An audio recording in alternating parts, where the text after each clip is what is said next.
Hello, everyone, and welcome back to my learning space.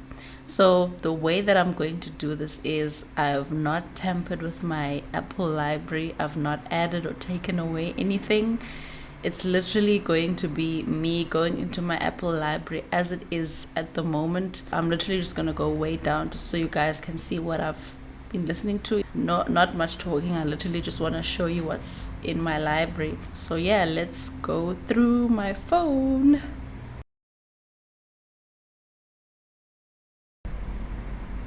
Okay, so I've got some Mal Grumiller in there. I've really been enjoying listening to Mal Grumiller, to be honest.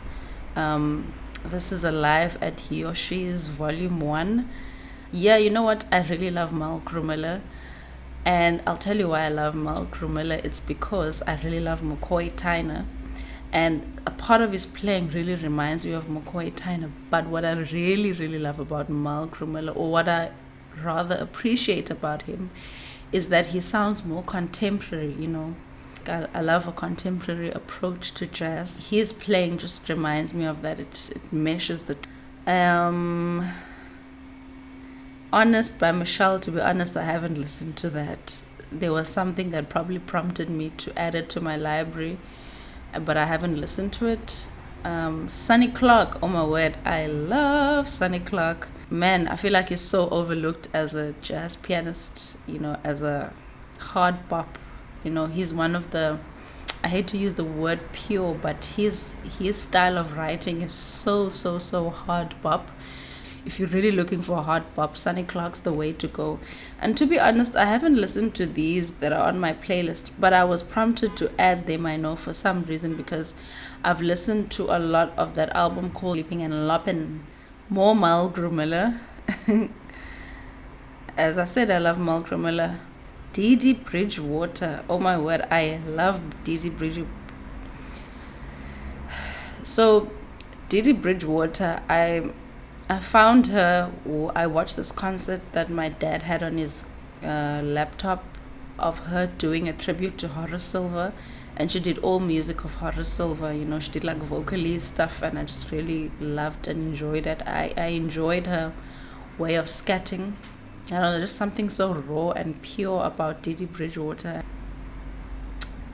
Yeah, you know what? Let me play a little bit of that. I think you might like it.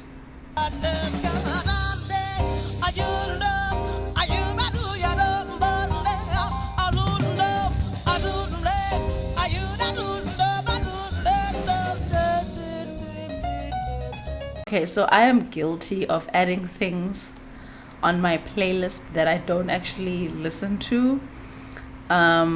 Because in my mind, I'm always like, you know what, I always want to try to listen to new things. But Christian Sands, I've listened to a little bit of this album called Reach. And, you know, I love whatever I have heard of it. But to be honest, I haven't gone deep into it. I got a UK R&B playlist here. This I actually added the other day for my jogging in the morning. And I'm just surprised the kind of music that is on R&B playlists nowadays. Like, I'm just like, is this R&B though? But nonetheless, I found some amazing artists on here that I really enjoyed. Kim Burrell, oh my word, love Kim Burrell. I love this album. So the thing about Kim Burrell is, lately in my walk with the Lord, I found it really important that I need to start bringing that into my music, and it's kind of been a conflict with me about, am I now going to change and become a gospel artist? Not that there's anything wrong with being a gospel artist, you know, but listening to Kim Burrell, I was kind of like, wow, I can actually make gospel or music with a Christian message without it sounding like a traditional style. I found what I was looking to find. It's so amazing, the love you give to me. Okay, moving on. Charlie Parker, Star Eyes. Okay, one of my favorite jazz standards is called Star Eyes. Man, What a beautiful melody. John Coltrane, of course, he would be there. Made to Love, John Legend. Love that song. Well, I was probably checking that out for a gig, but I love that song. Again, Yolanda Adams, the whole idea of creating Christian music without it actually sounding too traditional, musically speaking. Very inspired by that. Yolanda Adams, kind of like in line with Kim Burrell. It was, I mean, I had to add this on my playlist. Tembi, my name is Tembi. I mean, come on, I had to add it. But I actually recently found out, as in yesterday, that he was actually supposedly he was in a relationship with someone called Tembi, who is obviously from South Africa, who brought South African records to him and I guess his peers that he was working with, and kind of broaden their scope and allow them to see what is happening in this side of the world. And inevitably that was to influence or his kind of music and the side of the world. So pretty cool. Pharoah Sanders. Yeah, it looks like it's getting deep here. John Coltrane. What is this called? Africa. I haven't listened to this completely. I've listened to it a little bit, and funnily enough, I'm so pleased that it's next to the jazz epistles, because it's clearly I added this while I was doing some research because I am doing my master's, and this is kind of in line with what I'm doing. This whole idea of interconnectedness between African American and South African jazz. The jazz epistles, when you listen to this album here, it's kind of, you can hear that they've been checking out Monk. You can hear the hard bop love in that music, Same here with John Coltrane in Africa and his interest in moving on. Joshua Redman.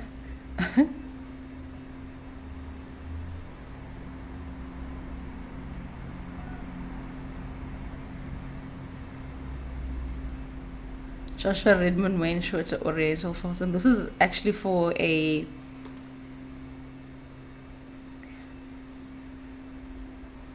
feel like, yeah, the only reasons why those two are there is because I was helping someone play a recital, but those are really good tunes. Turn Around and Oriental Folk Song, but by Wayne Shorter.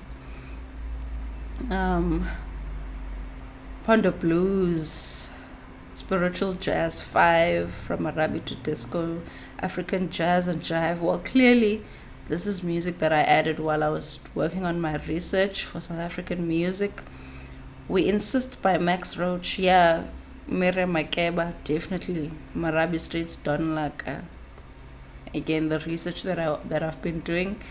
So it's also interesting to see, and I actually like to see now that some music, it's not just I'm listening for enjoyment, but I actually listen because there are things to be learned and there are things to be taught. So yeah, I'm pleased about that, I guess. Urban Village is pretty cool. I was checking a song here for a gig that I did some few weeks ago. Jonas Gwangwa, who recently passed away, a trombonist from South Africa. Yeah, some Goma. And wow, John Batista. I found him say 3 months ago, and this album is so amazing. If I were to say take one album from this library of mine, I would say take this, John Batista, Hollywood Africans. You know what? I didn't actually even know it was called that, but I've listened to this album quite a few times, and I love his compositional style. I love his choice of the covers that he did, the way in which he approached his covers, and his singing, man. And he arranged everything so beautifully on this album. This is just a beautiful album. I cannot believe. Sometimes you find music and you're like, wow, I can't believe I only found this now, but it's beautiful. John Batista. More John Coltrane, because I just love John Coltrane. more Yolanda Adams, Bloom. I love me some pop, you know. Uh, but I like a specific kind of pop. There was a time that I really loved Lady Gaga. I like I like I like the kind of pop she makes. It's kind of nice. Although I wouldn't really be in support of the messages and the imagery, you know, but I like that style of pop. And this album, Bloom by The Emerger, kind of has that style, and I really like that music. Ashley Henry, man, such a fresh jazz pianist from the UK. Wow. Also found him, I'd say, late last year. Beautiful album. I was actually watching I think it was, the club is called Ronnie Scott's Club in somewhere in the UK. I'm not sure which city it's in, but and I saw Ashley Henry. They were live on YouTube, and Ashley Henry was doing a gig there. It was obviously during the pandemic, like when the lockdowns were really strict. They were doing like live jazz gigs at Ronnie Scott's Club, and Ashley Henry was on there. That's how I found him, and I was like, wow.